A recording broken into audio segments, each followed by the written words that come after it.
నా హృదయపూర్వకమైన నిండు వందనాలు ప్రభు ప్రేమను బట్టి తెలియచేస్తున్నాను. దేవుని వాక్యంలో నుండి ఈ రాత్రి వేళ ఒక చిన్న వర్తమానాన్ని మనం ధ్యానిద్దాం. రండి, దేవుని వాక్యము లోపలికి వెళ్ళి కొన్ని విలువైన విషయాలను మనం పరిశీలన చేద్దాం. లూకా సువార్త, మత్తయి సువార్త 14వ అధ్యాయం 25వ వచనాన్ని ఈ రాత్రి ధ్యానాంశము కొరకు మనం ఒక పర్యాయం చదువుతాం. మత్తయి సువార్త 14వ అధ్యాయము 25వ వచన భాగం. రాత్రి 4వ జామున ఆయన సముద్రం మీద నడుచుచు వారి యొద్దకు వచ్చారు. ఆయన సముద్రం మీద నడుచుట శిష్యులు చూచి తొందరపడి పోతమని చెప్పుకొని భయము చేత కేకలు వేశారు. చాలు. యేసుక్రీస్తు ప్రభువారు 4 సువార్తల గ్రంథాల్లో ఆయన ద్వారా రాయబడిన అనేక అద్భుతాలు రాయబడ్డాయి. ఆ ముందు భాగములోనే యేసుక్రీస్తు ప్రభువారు 5 రొట్టెలు 2 చేపలను 5,000 మంది పురుషులకు ఇచ్చి ఇంకా వారు తినగా 12 గంపలు మిగిలి, ఇలాంటి అద్భుతాన్ని వారు చూసినప్పటికీ యేసు ప్రభు విషయంలో వారు తొందరపాటు వల్ల యేసు ప్రభుని అపార్థము చేసుకున్నట్లు మనం చూస్తాం. 26వ వచనాన్ని ఈ రాత్రి మూలవాక్యం. ఆయన సముద్రం మీద నడుచుట శిష్యులు చూచి తొందరపడి. ఈ రాత్రి మనం ధ్యానించే అంశం తొందరపాటు. చాలాసార్లు మన జీవితాల్లో కొన్ని విషయాలను పూర్తిగా వినకుండా, కూలంకషంగా వాటి గురించిన అవగాహన లేకుండా తొందరపడుతూ ఉంటాం. కానీ తొందరపాటు మనుష్యుల జీవితాలకి అనర్థాన్ని తీసుకొస్తుందని బైబిల్ గ్రంథంలో రాయబడింది. కొన్ని విషయాలు మీకు పరిచయం చేస్తాను. మొదటిగా తొందరపాటు ఏం జరిగించిందంటే దేవుని యొక్క దైవత్వాన్ని ఎరగకుండా అపార్థము చేసుకోవటానికి ఈ తొందరపాటు కారణమైంది. యేసు ప్రభుతో ఉన్నారు, యేసు ప్రభుతో తిన్నారు, యేసు ప్రభు యొక్క అద్భుతాలు చూశారు. కానీ ఆయన సముద్రం మీద నడిచి రాత్రి 4వ జామున ఆయన సముద్రం మీద నడుచుచూ వచ్చుట చూచి యేసు ప్రభుని నమ్మలవారు. వాళ్ళు తొందరపడి ఏమన్నారంటే భూతం అన్నారు. తొందరపాటు కొన్ని మార్లు అపార్థాలకు దారి తీస్తుంది. గుర్తుంచుకోండి ఈ మాట. ఒక 4-5 విషయాలు మీకు చెబుతాను. తొందరపాటు వల్ల మానవ జీవితానికి కలిగే ప్రమాదం ఏమిటంటే అపార్థాలు లోపలికి వెళ్ళిపోతాం. వాళ్ళు అపార్థం చేసుకున్నారా లేదా? యేసు ప్రభు చేసిన అద్భుతాలు చూశారు, యేసు ప్రభు చేసిన ఘనకయమైన కార్యాలు చూశారు. ఆ ముందు భాగంలోనే 5 రొట్టెలు 2 చేపలను వారు విస్తారమైన 5,000 మంది పురుషులు తినటం చూశారు. అంతా బాగానే ఉంది. కానీ తొందరపాటు యేసు ప్రభువుని దేవుడు అన్న గ్రహించటంలో వాళ్ళు విఫలమైపోయినారు. లూకా సువార్త 24వ అధ్యాయం 37వ వచనాన్ని మనం చదివితే అక్కడ మరొక సందర్భాన్ని మనం చూడవచ్చు. తొందరపాటు మానవ జీవితానికి క్షేమకరమైనది సంగతి కాదు. తొందరపాటు వల్ల మానవుడు అపార్థాలకు దారి తీస్తారని బైబిల్ చెబుతుంది. 36వ వచనంలో ఏమనుందో చూడండి. వారు ఇలాగ మాట్లాడుచుండగా ఆయన వారి మధ్య నిలిచి మీకు సమాధానము కలుగునుగాక అని వారితో అన్నాడు. అయితే వారు దిగులు పడి భయాక్రాంతులై భూతము తమకు కనిపడబడిందని తలించారు. అప్పుడు ఆయన అన్నాడు, మీరెందుకు కలవరపడుచున్నారు? మీ హృదయములో సందేహము పుట్టనేలా? నేనే ఆయన అనుటకు నా చేతులు నా పాదములు చూడు, నన్ను పట్టి చూడు, నాకున్నట్లుగా మీరు చూచుచున్న ఎముకలు మాంసము భూతము కుండునని చెప్పి తన చేతులను పాదములను వారికి చూపాడు. ఈ మాట విన్నారండి? తొందరపాటు యేసు ప్రభువుని దేవుడు అన్న విషయం మర్చిపోయి దయ్యము అన్నట్లుగా వారు భావించారు. 2 పర్యాయాలు శిష్యుల జీవితంలో ఇది జరిగింది. ఆయన నీటి మీద నడుచుకుంటూ వస్తుంటే చూసి, ఒరే భూతం మన దగ్గరికి వస్తుందిరా, భూతం మనల్ని పట్టుకుంటుందిరా అని ఆ ఓడలో ఉన్న శిష్యులు ఆందోళన పడి యేసు ప్రభుని భూతం అన్నారండి. రెండవ సందర్భం ఏంటంటే, యేసు ప్రభు వారితో చాలా పర్యాయాలు చెప్పాడు, నేను మరలా పునరుద్ధానుడై 3వ దినాన మరణమును జయించి తిరిగి లేగిసి వస్తాను అని చెబితే, ఆయన అన్నట్లుగానే వారందరూ ఉన్న సమయంలో వారి మధ్యకు వచ్చి, మీ అందరికీ సమాధానము కలుగునుగాక, షాలోమ్ అన్నాడంట. ఆ మాట వినంగానే అందరూ అన్నారు, ఒరే భూతం వచ్చిందిరా అన్నాడు. యేసు ప్రభు వారు అన్నాడు, ఎందుకు మీరు కలవరపడుతున్నారు? మీ హృదయాల్లో ఎందుకు సందేహం పుట్టింది? ఇదిగో నా చేతులు పట్టుకోండి, నా కాళ్ళు పట్టుకోండి. నాలాగా చేతులు కాళ్ళలో మాంసయుక్తమైన శరీరము ఎముకలు ఉన్నాయి. భూతానికి అలాగుంటయ్యా? కాదు కాదు, నేనే పునరుద్ధానుడై తిరిగి లేచానని ప్రభువు తన యొక్క మరణాన్ని పునరుద్ధానముడు లేచిన సంగతిని గమనించారు. ఇలాగ 2 సందర్భాల్లో కూడా శిష్యులు యేసు ప్రభుని అపార్థం చేసుకున్నాడు. గుర్తుంచుకోండి, తొందరపాటు. ఈ రాత్రి మనము ధ్యానించే అంశం తొందరపాటు. తొందరపాటు వల్ల మొట్టమొదటి కలిగే ప్రమాదం ఏమిటంటే, అది అపార్థాలకు దారితీస్తుంది. ఎప్పుడైనా ఏదైనా ఒక విషయం మనకు తెలిసిందంటే, తొందరపడి నిర్ణయం తీసుకొని తొందరపడి మాట తోలకుండా నిదానించటం నేర్చుకోవాలి. లేకపోతే దేవుడు కూడా తొందరపాటు వల్ల యేసుక్రీస్తు ప్రభు ఆనాటి శిష్యులకు భూతముగా కనపడ్డాడు. మరొక మాట మీకు జ్ఞాపకం చేస్తాను. చూడండి, ఆదికాండం 16వ అధ్యాయంలో తొందరపాటు మానవ జీవితంలో తీసుకొచ్చే అనర్థాలను చూస్తున్నాం. మొదటి మాట, తొందరపాటు వల్ల అపార్థాలు దారితీస్తాయి. యేసు ప్రభుని భూతమన్నారు శిష్యులు. రెండవ అనుభవాన్ని చూడండి, ఆదికాండం 16వ అధ్యాయం. ఆదికాండం 16వ అధ్యాయం మొదటి నుండి కొన్ని వచనాలు చదవాలి. అబ్రాము భార్య అయిన శారాయి అతని పిల్లలు కలగలేదు. ఆమెకు హాగరు అనే ఐగుప్తురాలైన దాసి ఉన్నది. కాగా శారాయి తొందరపడి చేసిన మాట, తొందరపడి చేసిన పని ఈ 2వ వచనములో రాయబడింది. కాగా శారాయి అంటుంది, ఇదిగో నేను పిల్లలు కలగకుండా. ఏమి దుర్మార్గకరమైన మాట అండి. శారాయి అంటుంది, అసలు నేను పిల్లలు కలగకుండా నన్ను ఎవరు చేశారో చెప్పనా? దేవుడు నన్ను పిల్లగల్ల కలగకుండా చేశాడు అబ్రామ్. కాబట్టి ఏమంటున్నామే, నీవు దయచేసి నా దాసితో పొమ్ము, ఒకవేళ ఆమె వల్ల నాకు సంతానము కలగవచ్చునని అబ్రాముతో చెప్పెను. అబ్రాము శారాయి మాట విన్నాడు. ఫస్ట్ టైం అబ్రహాము జీవితంలో ఎన్నడూ దేవుని మాట విని ప్రయాణించే అబ్రహాం ఫస్ట్ టైం అబ్రాము శారాయి మాట విన్నాడు.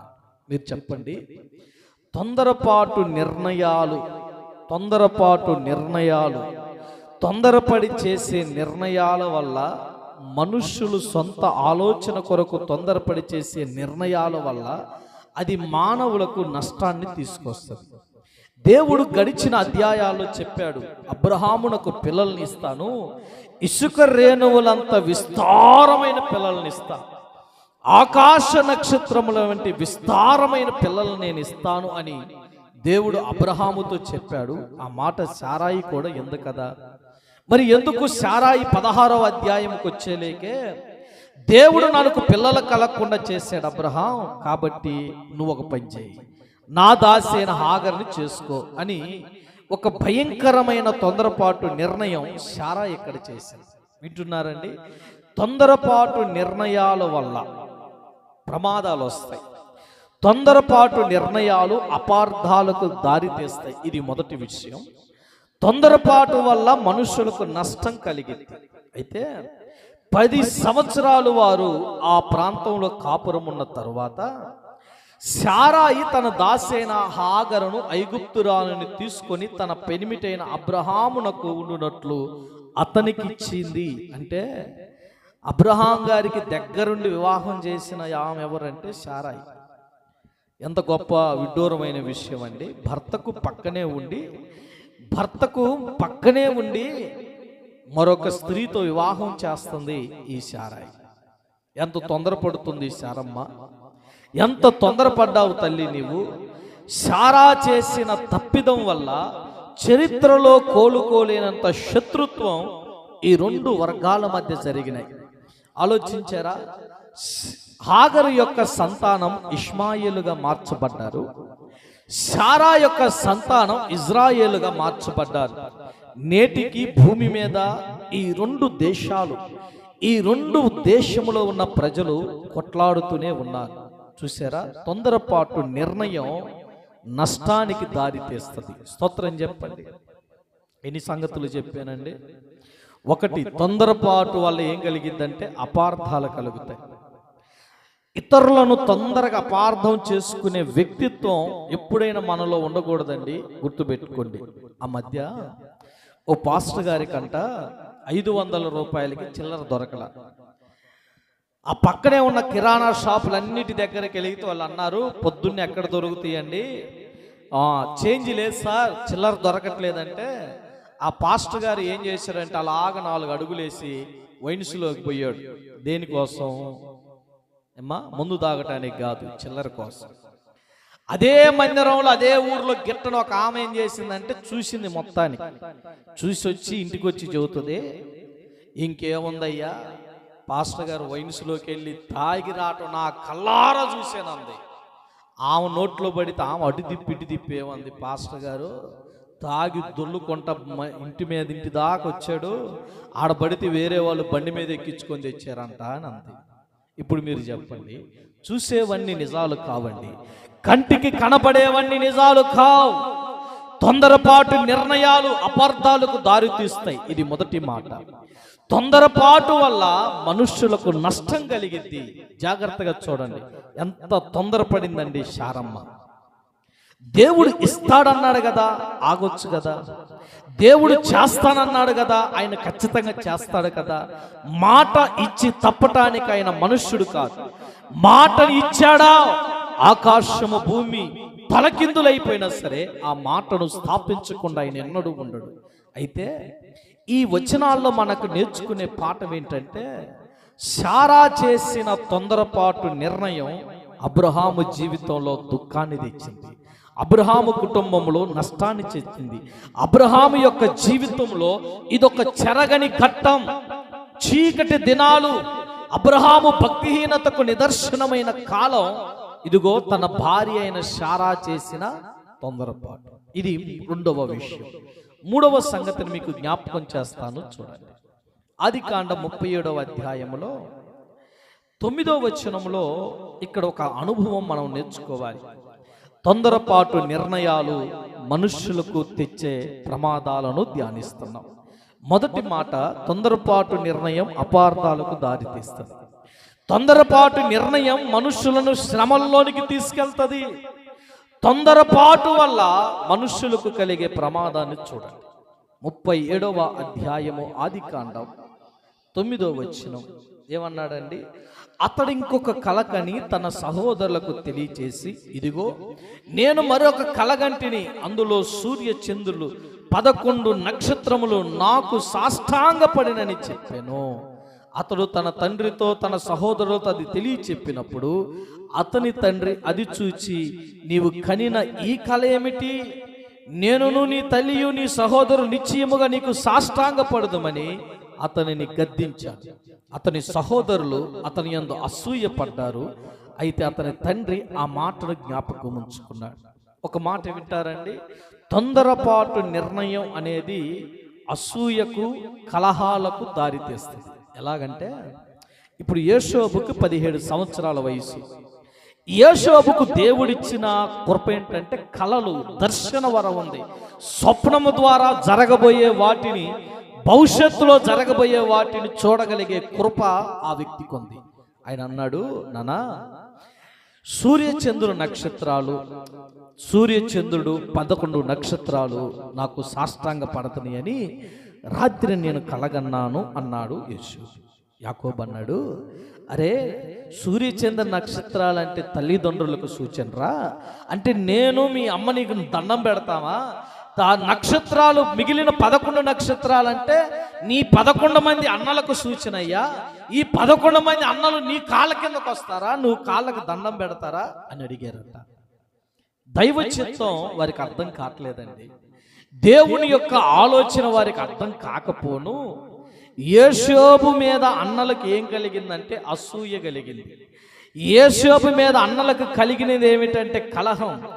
ఆ అసూయ కలహం అతని యొక్క దర్శనాన్ని అర్థము చేసుకోలేక తొందరపడ్డారు. మీరు చెప్పండి, కొన్ని మార్లు దేవుడు ఇలా మాట్లాడుతూ ఉంటాడు. కొందరు సహోదరులు ప్రార్థనా జీవితం కలిగిన వారు, ఏమయ్యా ప్రభు గడిచిన రాత్రి నాలో ఇలాంటి ఆలోచన ఇచ్చాడు, ఇలాంటి తలంపుల మధ్య ఇచ్చినాడు, ఇలాంటి విషయాలు దేవుడు నాకు బయలుపరుస్తున్నాడు, నేను దాన్ని సరిచేసుకోగలుగుతున్నాను అని ఏదైనా ఒక వ్యక్తి దేవుని దగ్గర తన విషయాలు చెప్పాడు, దేవుడు నాతో మాట్లాడాడు అని భక్తిహీనులైన వారికి చెబితే వాళ్ళు ఏం చేస్తారంటే, దేవుడు ఏమకే మాట్లాడా, దేవుడు ఏమతోనే మాట్లాడతాడా, మేము రోజు ప్రార్థన చేస్తున్నాం, దేవుడు మాతో ఎందుకు మాట్లాడలేదు అని హేళన చేస్తారు, అసూయ పడతారు, కలహాలకు లోనవుతుంది. అది బిడ్డలారా గుర్తుంచుకోండి, తొందరపాటు అనేది భక్తి జీవితానికి ఎంత ప్రమాదం. అది అపార్థాలకు దారితీస్తుంది, శ్రమలలోనికి మనల్ని తీసుకెళ్తుంది. మూడవ విషయం, అసూయకు కారణముగా మార్చబడేది. ఈ మాట యోసేపుకు చెబితే యోసేపు కళ చెప్పాడు అనుకోండి, వాళ్ళ నాన్న ఎందుకు ఈ చిన్నోడికి కళ వచ్చింది, ఎప్పుడు లేని విధంగా ఎందుకు ఇలాంటి కలగన్నాడు, ఒకవేళ దేవునిది చిత్తమా అని ఆలోచించాల్సిన యాకోబు గద్దించడం మొదలుపెట్టాడు. యాకోబుకు అర్థం కాల ఈ సంగతి. అన్నలేమో అసూయ పడ్డారు. ఈ మాట మర్చిపోవద్దు. కలహం, అసూయ అనేది తొందరపాటు వల్ల వస్తుంది. ఇది మూడవ సంగతి. 3 విషయాలు చెప్పా. మొదటిదేమో తొందరపాటు అపార్థాలకు దారి తీస్తుంది. రెండవది తొందరపాటు అనేది శ్రమల పాలు చేస్తుంది. తొందరపాటు అనేది అసూయ కలహములకు అది కారణముగా మార్చబడుతుంది. మూడవ సంగతి చెబుతున్నాను, కొంచెం ఆలకించండి, అర్థమవుతుందా? సామెతల గ్రంథం 19వ అధ్యాయాన్ని చదువుతారా? 2వ వచనంలో 4వ విషయం, ఒక 5 సంగతులు చూసి ముగిద్దాం. తొందరపాటు వల్ల మనుషులకు కలిగే ప్రమాదాలను ధ్యానిస్తున్నాం. 3 సంగతులను ధ్యానించాం. తొందరపాటు అపార్థాలకు దారితీస్తుందని, తొందరపాటు మనుషులను శ్రమకు గురి చేస్తుందని, తొందరపాటు మనుషులు అసూయపరులుగా కలహమును కారకములుగా మార్చబడటానికి ఈ తొందరపాటే దారి తీస్తుందని మనం ధ్యానించాం. చూడండి, సామెతల గ్రంథం 19వ అధ్యాయం 2వ వచనములో సొలొమోను సామెతల గ్రంథాన్ని రాస్తూ ఏమంటున్నాడు చదువుతారు ఒక మాట. ఒకడు తెలివి లేకుండుట మంచిది కాదు. ఏమి రాశాడండి ఈ మాట, నాకు భలే నచ్చింది ఈ మాట. తొందరపడి నడుచువాడు దారి తప్పి పోతాడంట. ఎవడైతే తొందరపడతాడో వాడు ఏమైపోతాడండి? దారి తప్పిపోతాడు. చాలు చాలు, అర్థమవుతుందండి. ఒకడు తెలివి లేకుండుట మంచిది కాదు, తొందరపడి నడుచువాడు త్రోవ తప్పిపోతాడు. ఎవడైతే తొందరపడతాడో వాడు కరెక్ట్ అయిన వేలో ఉండడండి, వాడు రాంగ్ డైరెక్షన్లోకి వెళ్ళిపోతాడు. ఇది 4వ మాట. కూలంకషంగా చెబుతున్నాను, మనసులో ఉంచుకోండి. తొందరపాటు అనేది చాలాసార్లు భక్తి జీవితంలో దొర్లుతూ ఉంటుంది. మన జీవన విధానములో ఇదొక పెద్ద పొరపాటుగా మనకు కనపడుతుంటుంది. తొందరపడి అపార్థం చేసుకుంటాం. ఆ తొందరపాటు కొన్ని మార్లు కలహాలకు దారి తీస్తుంది.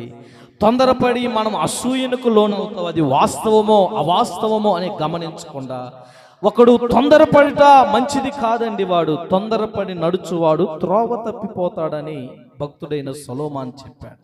వాస్తవమే.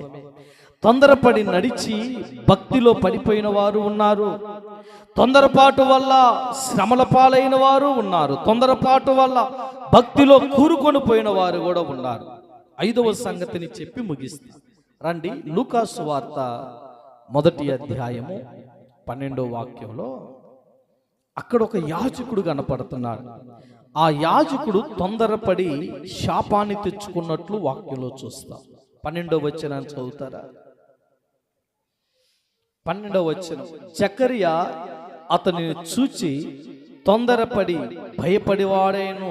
అప్పుడు దూత అతను తంటుంది, జకర్యా భయపడుకుము, నీ ప్రార్థన వినబడింది. నీ భార్య అయిన ఎలిజబెత్తు నీకు కుమారుని కనును, అతనికి యోహానని పేరు పెట్టుదువు. ఆహా, దేవదూత డైరెక్ట్గా జకర్యాతో మాట్లాడుతుంది. ఎవరు ఈ జకర్యా అంటే ఇతనొక యాజకుడు.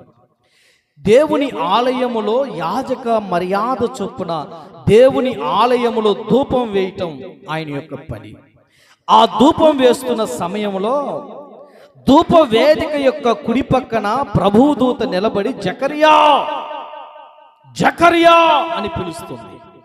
వాస్తవమే, ఒక యాజకుడై ఉండి డైరెక్ట్గా దేవదూత ఎదురు నిలబడితే భయపడ్డాడండి. ఆయన భయపడి గడగడ గడగడ వణుకుతున్నాడు.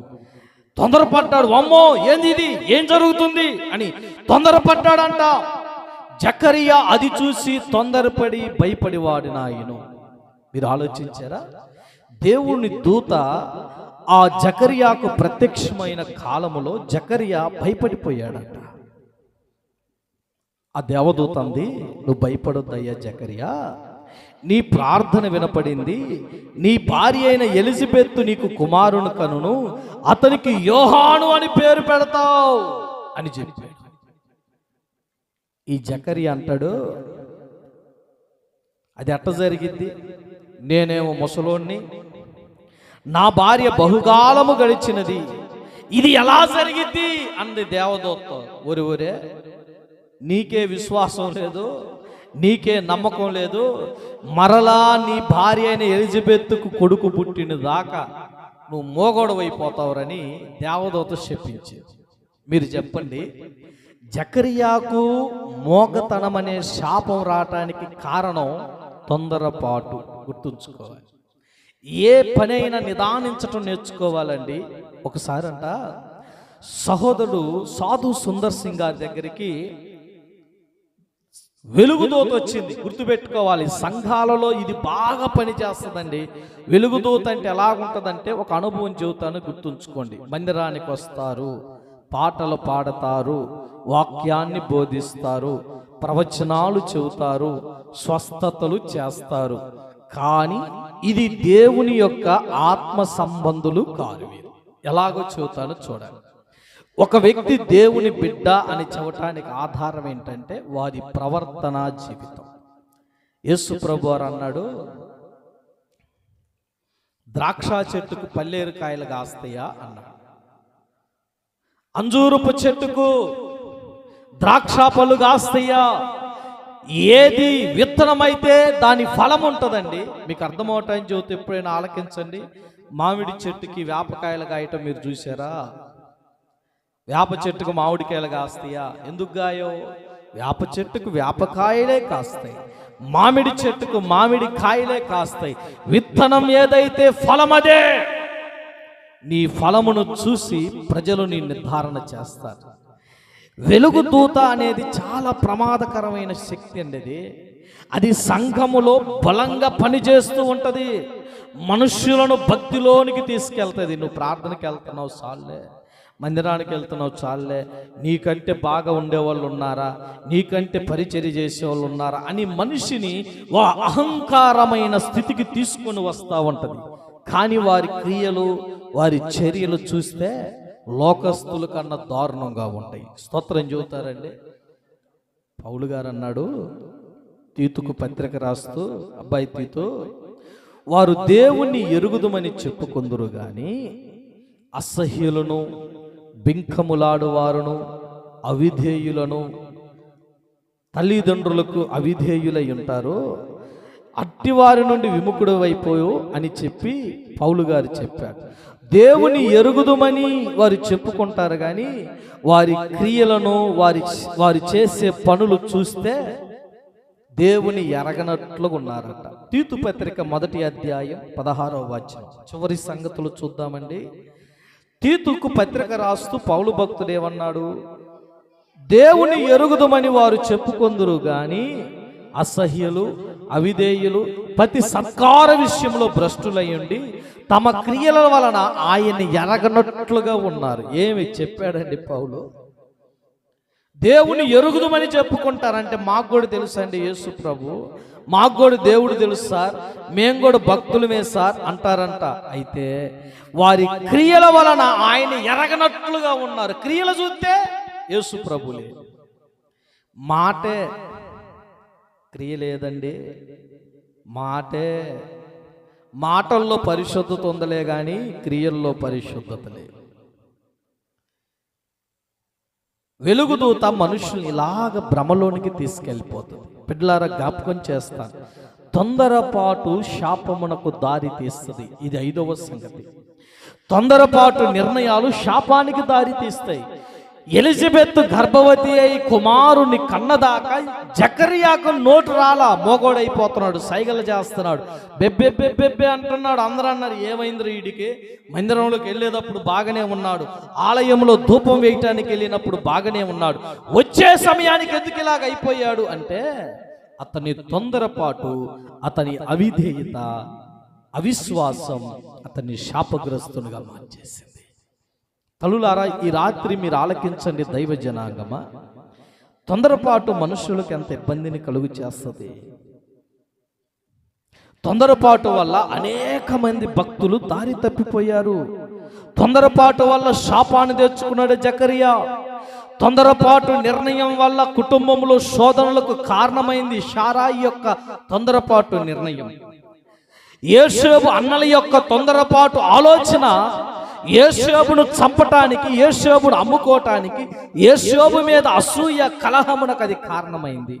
తొందరపాటు నిర్ణయం యేసు ప్రభుని బోధము అని అపార్థము చేసుకోవటానికి కారణమైంది. ఈ 5 సంగతులు చూసారా? మానవ జీవితంలో తొందరపాటు అనేది చాలా కష్టం, చాలా భయంకరం. ఆ తొందరపాటు అనే స్థితిని మనలో నుంచి తొలగించుకోవటానికి ప్రార్థన చేయాలి. ఒకరోజు దావీదు ఇలా ప్రార్థన చేశాడు. 42వ కీర్తనలో దావీదు తన మనసుతో చెబుతున్న ప్రార్థన ఇది. 42వ కీర్తన 11వ వచనాన్ని మనం చదివితే దావీదు భక్తుడు ఆ కీర్తనలో ఏమని ప్రార్థన చేస్తున్నాడు, ఎలా ప్రార్థన చేస్తున్నాడో చూడండి. నా ప్రాణమా నీవేళ కృంగి ఉన్నావు, నాలో నీవేళ తొందరపడుచున్నావు, దేవుని యందు నిరీక్షణ ఉంచుము, ఆయనే నా రక్షణకర్త అయిన దేవుడు, ఇంకనూ నేను ఆయను స్తుతిస్తాను అన్నాడు దావీదు. ఆహా, ఎంత గొప్ప మాట చెప్పాడండి భక్తుడు.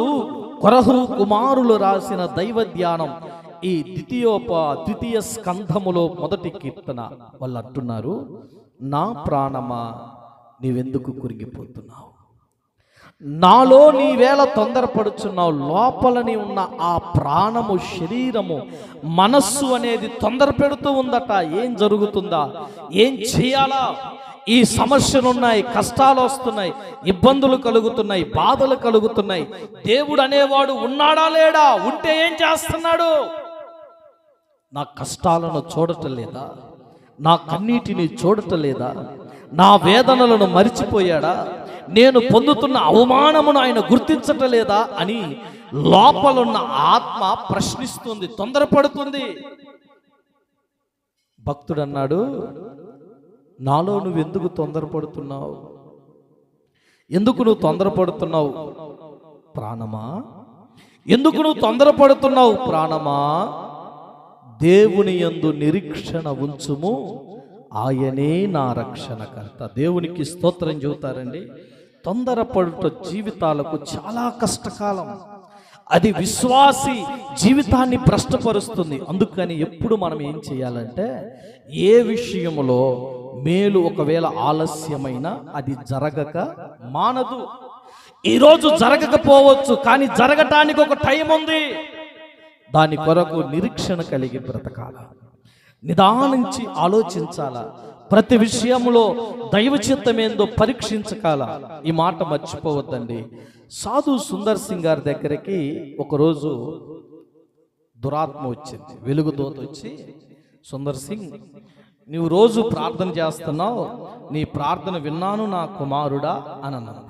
సుందర్ సింగ్ అన్నాడు, అయ్యా నేను ప్రార్థన చేస్తున్నాను కదా, ఆ గాయాల్లో ఆ గాయాలు చూపించు, ఆ సిలువలో పడిన శ్రమలు చూపించు, ఆ గాయాలు నాకు చూపించని సిలువ దర్శనము కోసం ఆయన ఆరాటపడుతుంటే వెలుగుదూత ఎమ్మటనే సాధు సుందర్ దగ్గర నుంచి పారిపోయిందంట.